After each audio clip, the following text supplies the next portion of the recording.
How's the body, mate, and the Achilles after or during pre-season? Yeah, pretty good. Played half a game last week, which responded really well. So this weekend, hoping to play, close to 3/4, maybe even the full game, depending on how it feels. But yeah, I'm quietly confident it's going to hold up throughout the season. I've done all the work now, which is really pleasing, and it's pulled up really well. So fingers crossed I can have a pretty injury-free year. It's a bit of a bugger, isn't it? Like, it's annoying, probably more so than anything, I guess, for you. Yeah, physically and mentally, because it's there when you wake up in the morning, and it's pretty much there when you go to sleep. So the fact that I've been able to over the past month get some really good workload into it, it's settled down really nicely. It's going really well, and as I said, hopefully can have a season injury-free. You're saying you've been managing it virtually all through last season. What effect does it have when you're playing?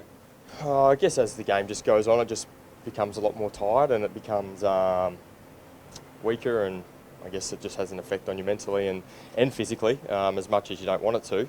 The pain's obviously there, but our medical staff have done a fantastic job getting me up to speed in such a short pre-season and in such a short amount of time. I'm really confident that it can hold up throughout the whole season. Is there anything you can do to fix it long term, or are you just going to have to live with it now? No, that's just a management thing, yeah.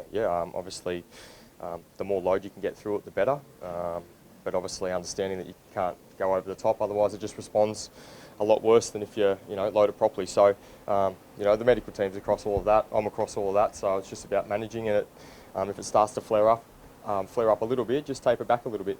Well, by all reports, it's been great from a team point of view, a great pre-season. Have you had a pre-season like that before, where everything's sort of ticking along, so early? And you can ask every team at this point of time of the season, and they're all going, yeah, pre-season's flying. But I guess the main thing for us is getting chemistry in our new players. Obviously, with Joe and Nakia coming in, those guys fitting in really well. It's about them getting our team system down pat, our young recruits as well, and also the guys that came in last year, making sure they're across it again. And I think building that resilience as a group, something we've done really, really well this year in such a short amount of time.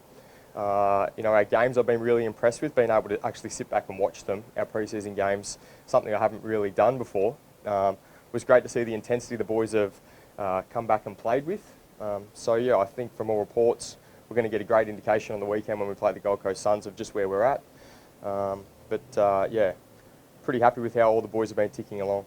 You've only had the sort of intra-clubs. How have you seen the new on the mark rule, and do you think it's going to have a massive effect on? They want it to be more attacking. Do you think that'll work? It'll certainly work. Yeah, it'll definitely be more attacking. The fact that the person on the mark just simply can't move is going to cause a lot of difficulties. One for the player on the mark, and two for the umpires to adjudicate that. But the AFL have wanted it to come in to create more scoring opportunities for teams, and I think it'll certainly do that. We've seen that in games. I think we've had a number of 50-metre penalties being given away, which have resulted in goals. So, I think we've seen on social media a few of the other teams have trialled it as well, and they've had scoring success from it. Yeah, we have seen the social media stuff's kind of blown up a bit. Are fans going to have to just put up with the first couple of weeks having maybe one or two 50-metre penalties that result in goals, and we're just going to have to live with it while there's a learning curve? Well, I know teams are training it pretty hard. There's always going to be a teething period with most things, and this is certainly going to be one of those. So, if the fans stay patient, would be pleasing. But I know we're doing a lot of work behind the scenes to sort of eradicate our movements from the mark, but also making it difficult for the person with the ball to make a decision. So, no doubt other teams will be doing the same, but there's going to be instances where you just get it wrong, you're in the heat of the game and in the moment, and you make mistakes, but we'll live with them. Maybe not as many coach blow-ups over the 50s? Yeah, probably not, yeah, especially for that one. I can just see Fergie's going like this now, so yeah, we'll see. Do you like the rule? Am I allowed to have an opinion on that? For someone who's very active on the mark, for myself personally, I probably don't love it, but I mean, if it's there to make the game quicker, more scores, better for our fans, then that's certainly something we're just going to have to live with, and I'll deal with it. How hard has it been as a player? You've had 20 years of your life of tracking the man on the mark. You move sideways, he moves to the right, you follow, you shadow him. How hard is it to get that out of your mind?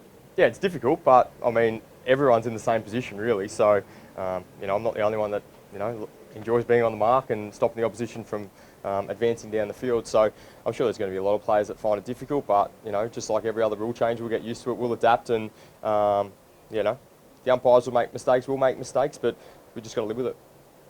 A couple of key signings, including the coach. I mean, that's always a feel-good story in the off-season, isn't it? Yeah. Fags is obviously, you've seen what sort of response he's had on our playing group since he's been here the past 4 years, and for him to get rewarded with another couple of years, was it 2, 3?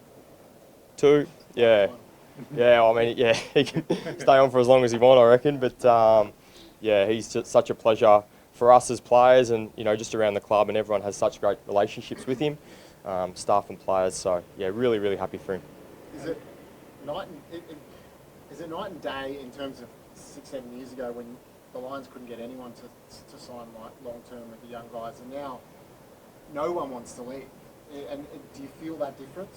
Yeah, definitely. We've obviously had our difficulties in the past with players wanting to leave and go home, but I think that's something that we identified back a number of years ago now. We put building blocks in place that players feel comfortable staying up here. We really have turned it into a really family club, and players don't want to leave here. They really do see this as their second home, and I think the parents that are interstate can really see that as well, and they enjoy actually coming up now and spending time with all the players, the staff, and all the other families. So the club's done a fantastic job in that space, and we'll continue to improve it and continue to keep going with it.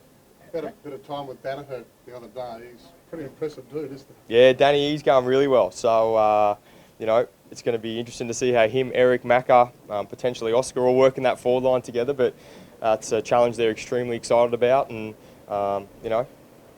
hopefully he can release a little bit of pressure off those players, especially Eric and Macca, who have for a number of years shouldered that forward load, and obviously getting the key defender every week for young emerging players is difficult. So Joe hopefully can come in and release a bit of pressure off those guys. As a skipper, how are you dealing with, I guess, external expectations? I know they're external, but you're probably in your premiership window, aren't you?